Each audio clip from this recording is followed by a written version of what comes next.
तेरी आगोश में जितनी मदहोश वो शाम होती हैं, उतनी ताजगी भरी सुबह होती हैं। ये बात ठीक इसी तरह मेल खाती है गिरवा की पहाड़ियों से घिरे उदयपुर शहर के लिए। जिस तरह सुबह की पहली किरण धरती के चरण स्पर्श करती हैं, ठीक उसी तरह हमने भी उदयपुर की धरती के चरण स्पर्श सूरज की पहली किरण के साथ किया।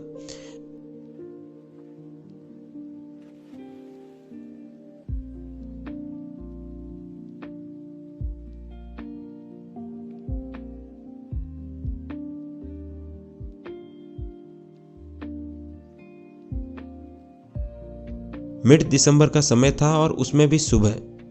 सर्दी इतनी कि रूह भी कांप जाए, हड्डियां भी चरमरा जाती हैं।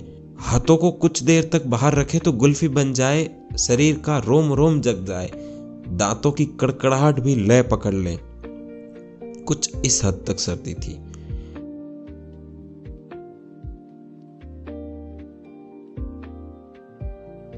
इस सर्दी वाली सुबह में हमने बड़ी लेक जाने का सोचा। उदयपुर की सड़कों पर हमारे उड़न खटोले चल चुके थे। झीलों की ठंडी छतों को जब हवा स्पर्श करते हुए हमारे चेहरे को छू रही थी तो मानो आत्मा ही बाहर आ गई हो।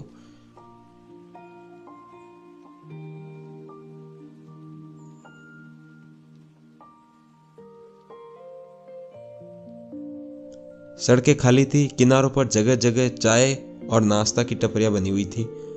लोग बाग आग जलाकर हाथ सेक रहे थे और कड़ाके वाली सर्दी में कोई भी ऐसा नहीं होगा जो आग को देख के ना रुका हो। बस तो फिर क्या था, हम भी रुक गए और अपने शरीर को गर्म कर लिया, चाय नाश्ता किया और चल दिए।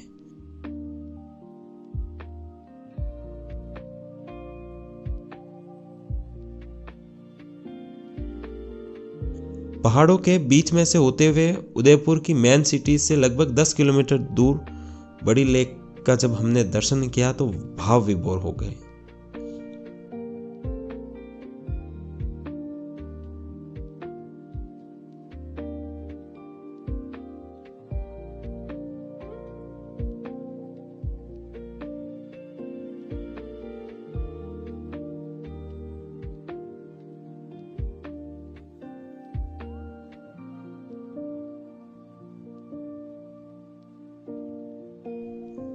हल्की हल्की हवाओं के बीच में से लहरें बार बार किनारों को छू के वापस जा रही थी।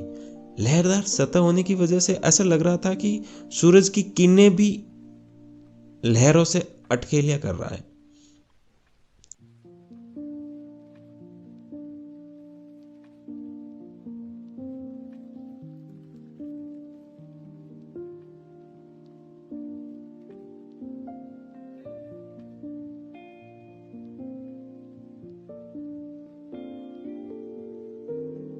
हल्का कोहरा होने की वजह से विजिबिलिटी तो कम थी।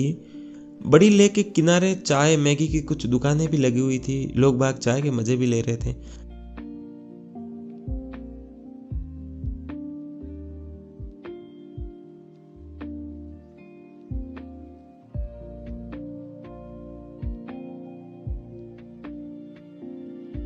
हमने बड़ी लेक से करीब 10 मिनट का बहुत ही छोटा सा ट्रैकिंग रास्ता पकड़ा। रास्ता कच्चा था लेकिन था मजेदार।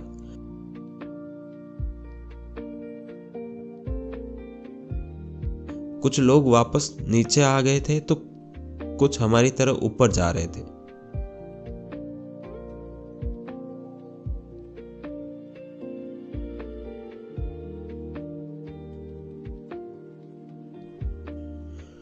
ऊपर जाते ही हमको एक आदमी मिला।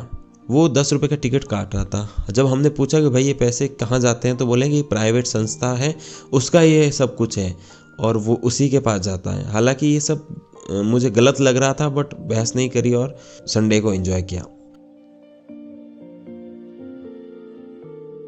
और फाइनली हम उस जगह पर थे जो बाहुबली हिल्स के नाम से फेमस है। कुछ लोग तो हमसे पहले ही जाके वहां पहुंच चुके थे।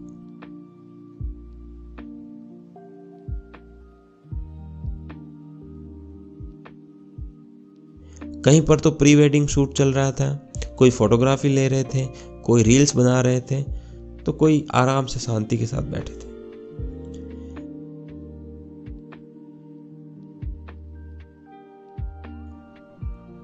यहाँ आकर जो एहसास हुआ उसको शब्दों में बयां नहीं कर सकता। दूर दूर तक पहाड़ दिख रहे थे और पहाड़ों के बीच में पानी ही पानी।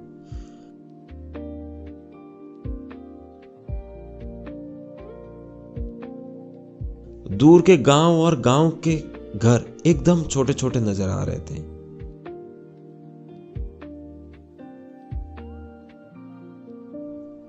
बस कुछ भी मत करो और चुपचाप बैठ जाओ, आसपास के वातावरण को महसूस करो।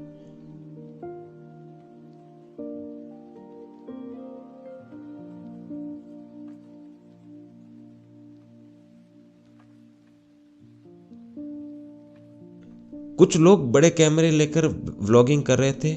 उनको देखकर मुझे लगा कि मेरा मोबाइल तो अंदर ही डाल देना चाहिए। फिर सोचा कि छोड़ो, उनको अपने नज़रिए से देखने दो, हम अपने नज़रिए से दिखाने की कुछ कोशिश कर लेते हैं। इसी के साथ थैंक यू।